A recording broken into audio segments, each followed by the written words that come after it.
Hello, welcome to my video. Let's get right to it. This video is about the new Marvel movie, Avengers Endgame. Everybody's looking forward to it, and we've been looking forward to it for about a year now. Unfortunately, there's been some worry recently. People are worried that Captain Marvel is going to come in at the last minute and basically ruin the story. After all, this is a new character, someone who showed up out of nowhere and retconned the history of the Avengers, heck, the history of the entire MCU. And we know she's going to be in this new movie, and people are worried that the characters we've learned to love over the last 10 years aren't going to get their proper respect or proper due. And we want to see these characters that we know and love overcome. We want to see them victorious over Thanos. And we want to see how their stories end. We know that some of these characters aren't coming back, and we want to see them get a proper send-off. But to the people who are worried that they're going to blow it, I just want to say, snap out of it. Get it? Snap? The Russo brothers have your backs. They're not going to let you down. All we have to do is look back at their track record, and you can see that they know what they're doing. They know how to handle characters, and I'm sure they were hyper aware of how bad it would be for their story to bring in this super-powered character right at the end to fix everything. That's a very, very old storytelling trope, and they're not going to fall into that trap. What's it going to take for people to finally have faith in the Russo brothers after they've done nothing but prove that they know what they're doing? Let's go back to 2014, before Winter Soldier came out.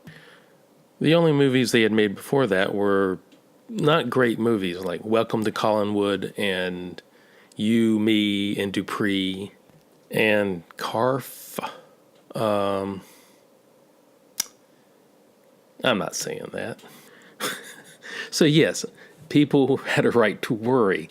Those are very different movies from a big budget Marvel superhero movie.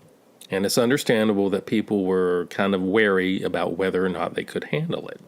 But then the movie comes out and they've knocked it out of the ballpark. Winter Soldier is considered by most people to be the best movie in the MCU so far. But jump to 2016, before Civil War came out, and people were, how are they going to do this story? This is a long story, complicated. How are they going to put that all into one movie? It's not going to, they're going to mess it up. No. Somehow they did it. Civil War is not my favorite movie, but most people, they love it. They absolutely love it. And even I can admit that it is a well-made movie. And then we jump forward to right before Infinity War. Everybody was, there's no way they can do this. How can they possibly wrangle all these characters, introduce Thanos, his backstory, and have a movie that makes any kind of sense? There's just no way to do it. And yet they did it. It's a great movie. Yes, you have to have some understanding of...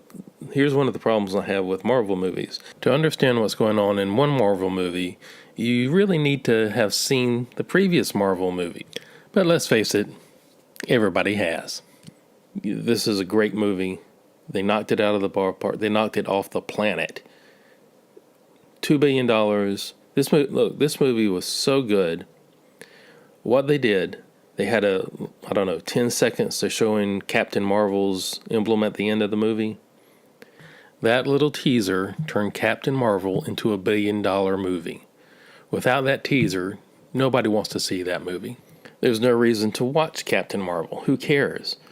But you want to see it now because you want to see who she is and how she fits into this universe and how she's going to fit into this specific storyline. I think most people are looking at this movie as the second part of the trilogy. Infinity War is the first part, Captain Marvel is the second part, and Endgame is the big finale. I think that's the reason why Captain Marvel became a $1 billion movie. People were convinced that this was a movie that you had to see so that you could understand what was going on in the next movie. They all tie together. I think people were expecting an Empire Strikes Back for the Marvel Universe. Unfortunately, they got a Last Jedi. And before anybody starts complaining that, oh, you don't like Captain Marvel because she's a girl. No, it's not because she's a woman. I don't care. It's because she's boring. Captain Marvel is boring. There have been a lot of Captain Marvels over the years, and there's only been 2 of them that have been good characters. Billy Batson, also known as Shazam, and Monica Rambeau. They couldn't use Billy Batson because he's a DC property. And honestly, I have no idea why they didn't use Monica Rambeau. She's a much better character than Carol Danvers or Marvel or any of the rest of them. But the worry about her coming in and ruining this movie, I think, is unjustified. The Russo brothers, they're well aware of what could happen, how she could ruin their story, and they're not going to let it happen. They're really good at characters. And they really seem to have an affection and an understanding of these characters and what they mean to the audience. Heck, they're so good, they might even make Carol Danvers interesting. So everyone just relax. It's going to be a great movie. Our favorite characters are going to get a great send-off. When you left the theaters after Infinity War, how did you feel? You're kind of sad, kind of heartbroken, but also excited, charged up, and looking forward to the next movie. And when you leave the theater after Endgame, it's going to be sort of the same. You're going to be sad because some of your favorite characters are going to be dead. For real this time. But they're going to get a proper send-off.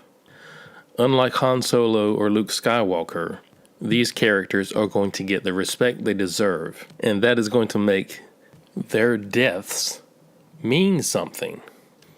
And it also makes their stories, their character arcs, it makes them meaningful.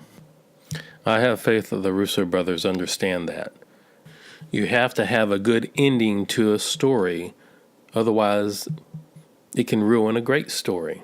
Like Han and Luke's meaningless deaths really undoes a lot of their story, a lot of their history. But the Russo brothers, they know better, and they're going to stick the landing. You are going to leave the theater after Endgame just bursting with emotions, positive emotions, and you're going to be hyped for the next phase of the MCU, and you're going to be looking forward to that next Marvel movie. Unfortunately, that next Marvel movie is a Spider-Man movie. But please keep in mind that the Russo brothers are sneaky. They like to put things in their trailers that are not in the movie, have nothing to do with the movie. They are just there to lead you astray. Things like from the new trailer, them standing around in the white suits. Pretty sure that's fake. Pretty sure that's there to lead people to speculate that this is going to happen and this is going to happen when... No, none of that's going to happen. These fellows are masters at subverting your expectations. Something that some people are good at, some people are great at, and some people, well, they're Rian Johnson. We have a saying where I work. When somebody tries to do something and they fail completely, when they make a complete fool of themselves, we like to say that they Ryan'd it. Like, hey, Steve, you really Ryan the heck out of that one. Hey, Ryan, isn't that the definition of punching down? Millionaire movie-making man mercilessly mocks Mike. That's a tagline I'm sure you're proud of. That's another reason I like the Russo brothers. They don't attack the fans. But speaking of movies that severely underperform their predecessors, if Endgame doesn't make at least $2 billion, if it makes significantly less than $2 billion, then would we blame Captain Marvel for hurting it? I haven't seen the movie, but Captain Marvel, from what I hear, it's not a bad movie, but it's not a great movie. But having a weak, what some people consider a middle section to a trilogy, could hurt the box office returns for Endgame. I hope it doesn't, though. The Russo brothers shouldn't suffer because of somebody else's movie. It's not their fault. Captain Marvel was, meh. And lastly, I want to speculate a little bit. The Fox merger just closed, or buyout, whatever it was. So Marvel and Disney have access to a lot of the characters that they haven't had access to in a long time. So hopefully they'll do sort of like they did with Spider-Man as soon as they got rights to him from Sony. And they'll put... Well, I'm hoping for the Fantastic Four to show up in this movie. I know it's out there, but think of it. The Fantastic Fourth phase of the MCU. And I'm not talking just some random... I'm talking about the Fantastic Four from those first two movies with Jessica Alba, bring her back. Michael Chiklis, bring him back. The Thing will be all CGI in this one, so he can just do the voice and the motion capture. Why not? And I forget the name of the guy who played Reed Richards, but I'm sure he's still acting, so you can bring him back. But my favorite thing would be, I mean, at the end of this movie, I'm pretty sure Captain America is either going to be dead or his super soldier serum will somehow be negated and he'll be reduced to a scrawny little weakling again. And since Chris Evans is going to be looking for another job, he can just reprise his role as Johnny Storm. Wouldn't that'd be great? I think that'd be great. I mean, cut his hair off, cut it real short like it was, and use the youthifying technology that they used on Samuel L. Jackson, make him look young again, and have him and Cap together in scenes, talking to each other, and have nobody comment on the fact that they look exactly like each other. Well, either that or bring back Wolverine and have him just chop Thanos into a million little pieces. Hello, that was my first video. I hope you liked it. If you did, please like and subscribe. If you didn't, please tell me why. Give me a thumbs up or thumbs down. Ring bells, notifications, all that stuff. Do the Jew. Thanks. Bye.